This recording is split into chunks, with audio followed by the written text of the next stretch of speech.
But we're going to start with news that broke over the weekend, which is that AlphaTauri have confirmed their lineup for 2024. They are sticking with Yuki Tsunoda, a fourth year at the team for him. And Daniel Ricciardo, after only doing 2 races this year due to an injury, he will be back in the car for 2024. So looking at that lineup, Sam, Tsunoda and Ricciardo, very simple question, perhaps not a very straightforward answer. Did they get it right? It is a really tricky conversation to have, and I feel like this would have been a much simpler answer had he just never broken his hand. Ugh. You know, it's quite selfish. Daniel, mate. Why have you made this so much more difficult? I don't think they did get it right. I think that Lawson has proven himself enough that he deserves a seat going into 2024. He has been mighty impressive. I have been believing the hype around Liam Lawson, and I think that he has shown more than enough that he is capable of beating Yuki Tsunoda, both when cars are running around track that Yuki knows better. You know, it's the proof is in the pudding, and Liam Lawson is a very tasty treat to have after. If Liam Lawson was a pudding, what sort of pudding would he be? No. What do they have in New Zealand? What's famous there? I don't know. Kiwi pie. My I word. imagine. They eat Oh, each other in kiwi pies. cheesecake. Sure, it's delightful. It'd be one of Two those. very different types of kiwi. But go on. I'll take a slice. Anyway, so I think that this is going to sound really brutal. We're kicking it off harsh and early. Boot out Sergio Perez. If you're that happy with Daniel Ricciardo to coming after 2 races, sticking back up in Red Bull, give Lawson the AlphaTauri seat. Simple as that. That was Perez. Do a Ricciardo at McLaren and get him out of his contract a year early. Probably, because Sergio Perez has not exactly been good, and Ricciardo might not be any better, but who cares? Who cares? Max Verstappen will get all on his own. Would Daniel Ricciardo get 2 wins? Yes.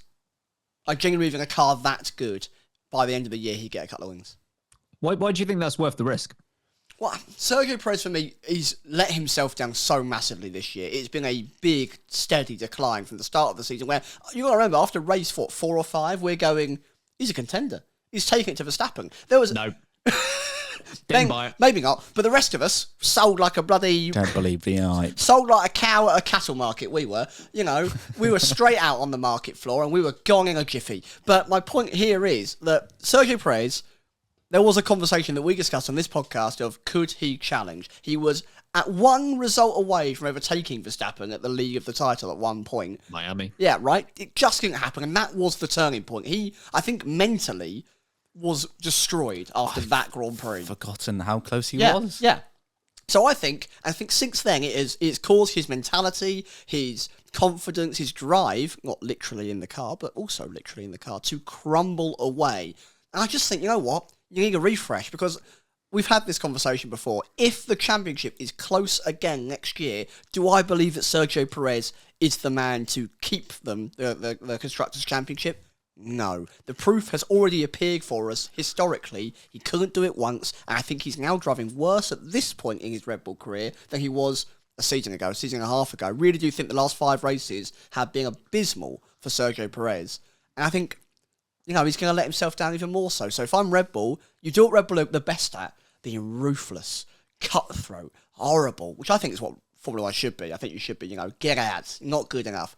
Get Ricciardo in there. If he mucks it up, oh well, you move on to the next driver. If he keeps it together, you got another driver for 2 years. And Daniel Ricciardo's a very smiley man. He's probably put on every single Formula 1 social media post in history, because they love him on that.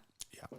I love how, like, 99% of people are viewing this, like, dilemma that AlphaTauri have or had until they made the announcement, which was, how do you fit 3 drivers into 2 seats? Those 3 drivers being Lawson, Tsunoda and Ricciardo.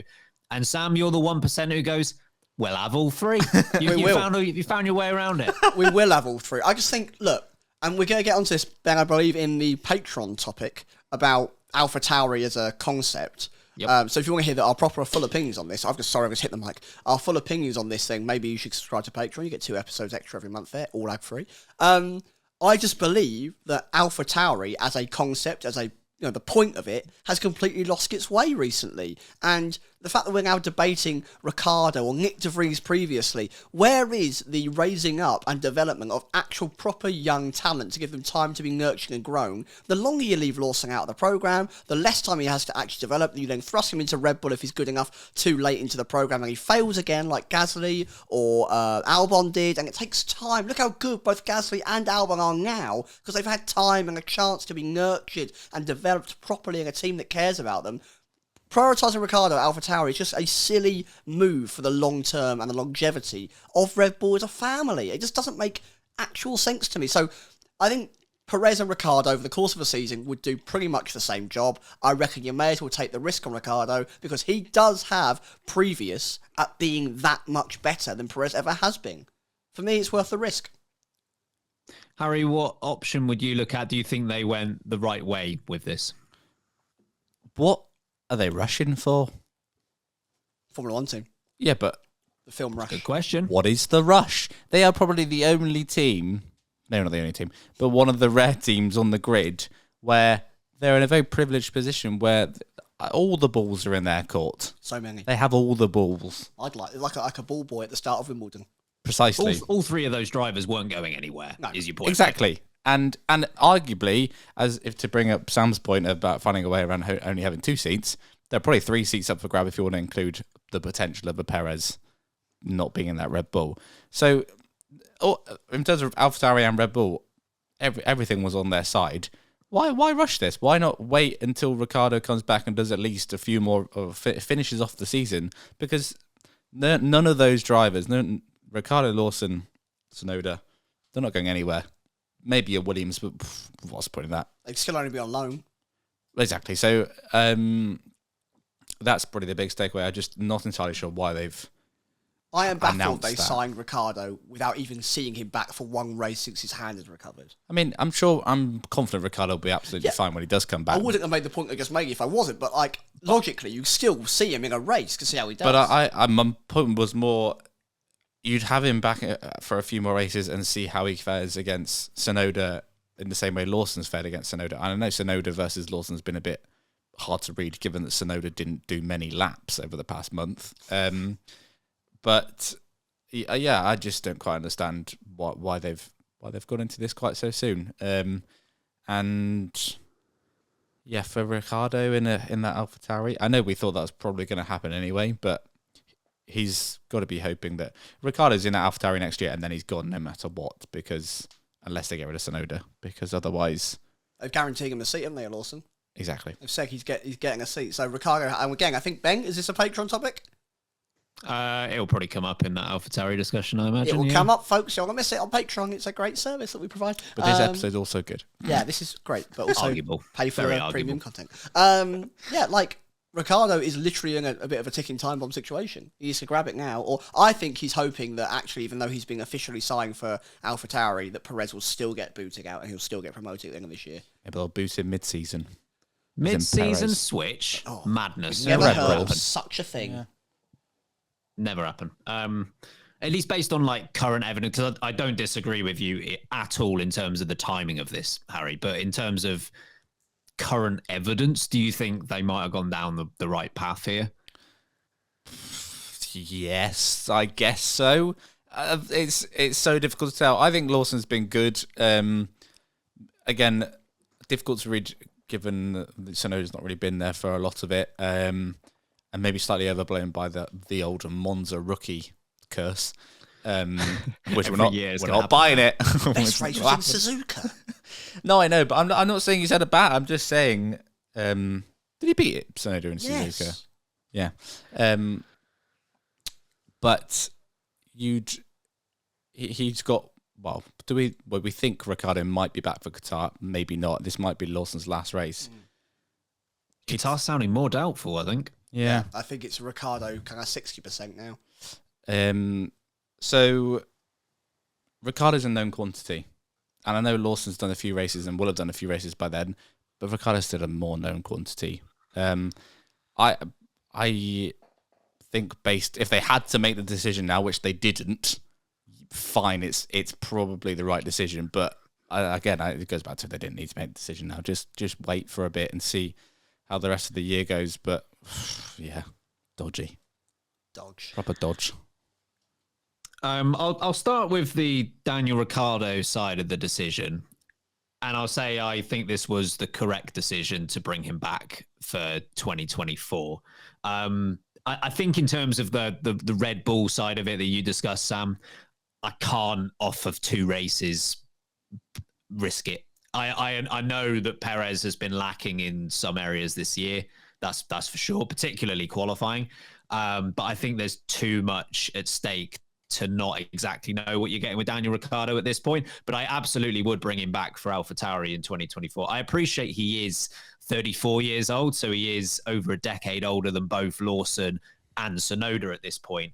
And in most instances, I would say that AlphaTauri serves to promote younger talent, but it's almost like AlphaTauri is there to answer the question of can they be good enough to race for Red Bull?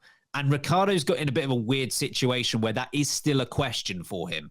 His potential is still somewhat unknown, which is odd for a 34-year-old, but we know that he flourished at Red Bull before. We know he really struggled at McLaren in between.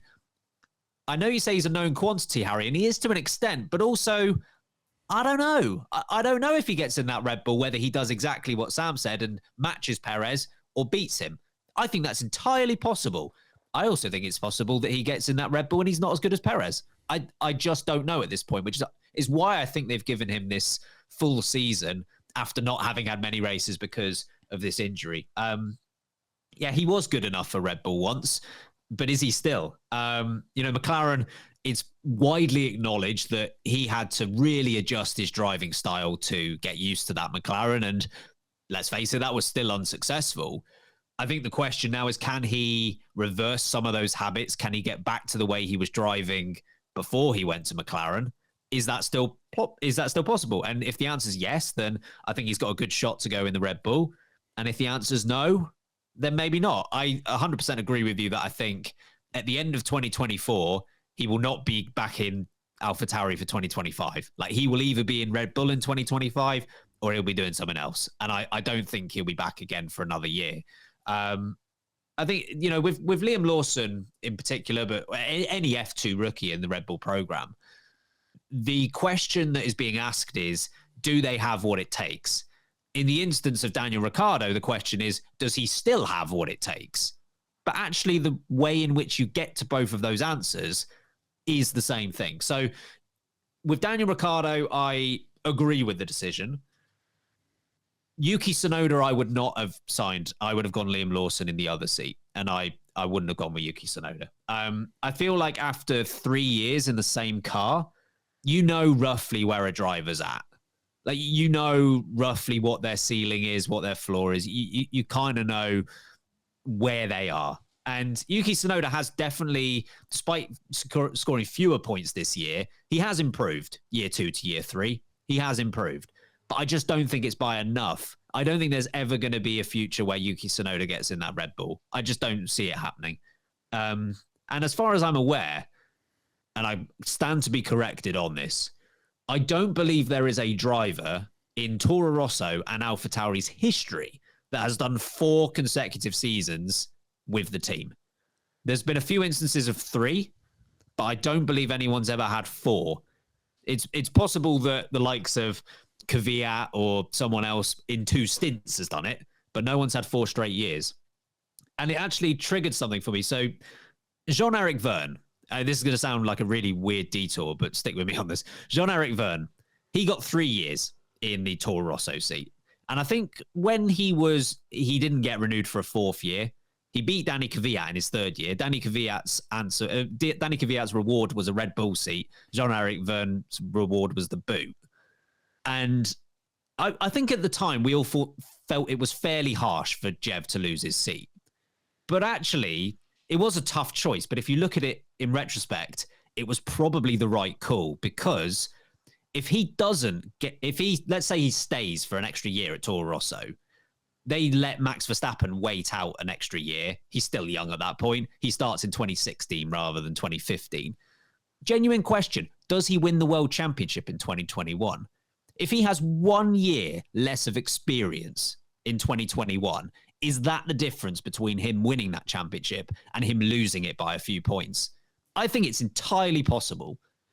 So I know it's a long-term sort of playing things out, but actually I think when you've got 3 years under your belt, you know where they are. If I was Williams, I'd keep Tsunoda. If I was Alfa Romeo or Haas, again, I'd probably keep him. But with AlphaTauri and why that team exists, I think we know where he is, and it's not going to be a Red Bull driver. I love in my mind, you know, the meme where the guy pushes the tiny little domino and it's got that massive thing. I love the idea that, like, Jev beats Kvyat is the first domino, and the last domino is Max 3-time world champion. So, conclusion to that, Lewis Hamilton fans, do not be mad at Michael Massey, be mad at Jev. Yeah, it's Jared Verne's fault. You should have lost to Kvyat. Yeah, Jev. You were too good, but not good enough. I actually think you make a very good point, Bang. And to be fair, I do agree that as much as we love little Yuki, Hall of Famer, he has not gone above good to average, has he, in his whole time of being at AlphaTauri, really. And I do think, realistically, maybe he should walk into the second seat at Aston Martin if it was ever going to be available and partner with Fernando Alonso because of the Honda partnership, and maybe have a couple more years developing a team that, you know, we might see him flourish a little more. I don't know, but Tsunoda moving out of the way for Lawson, Red Bull have almost lost that cutthroatness because they, I don't know, don't want to seem mean. Yeah. They did get rid of Nick de Vries halfway through the year. Everyone would have done that. I know, but they're not. They haven't lost it, I don't think. Ian the cat would have gone, get out. To summarize, it's like with Liam Lawson, it's a bit weird with AlphaTauri in that you'd rather have a 4 out of 10 driver that has the potential to be an 8 than a 5 out of 10 driver that has the potential to be a 6. But that's kind of how AlphaTauri works. You're not looking for the finished product at that point. And I think Liam Lawson has potential. Maybe it works, maybe it doesn't, but it's a question mark. Same with Daniel Ricciardo. It's a bit of a question mark. With Tsunoda, I think you know. Also, he said before the race he had lots of caffeine, which effing lit him up. And for me, that's the only reason to give We him a had seat. a great time with that. No one else will understand it. No, but it really made us chuckle. Let me up. I was having a good chuckle at that. We loved that. That's a very inside joke. No one's going to get that at all. ITVF1 fans. What year? Or Moby fan. 06 to 08 or something. Yeah, the intro of the ITVF1 06 to 08, if you change the lift me up to lit me up with his voice, that's what we did. Check it out on Twitter. No one really liked it, but we enjoyed it. Did you put it on Twitter? Yeah. I didn't even see it. Good. David Coulthard is rushing into his tuxedo any second now. That's a fair point. Why did Davidson have a snake I on don't him? know, and I loved it. Yeah, I don't think there is a snake in it, but yes, in the intro, everyone's wearing race suits apart from David Coulthard, who's wearing a tuxedo. To be fair, he pulled it off. It's prime naughty. I bet he hasn't got any trousers on. He's wearing shorts. No, he's That wearing would be a DC move. yeah, wouldn't it? Scottish Y fronts. Anyway, moving on.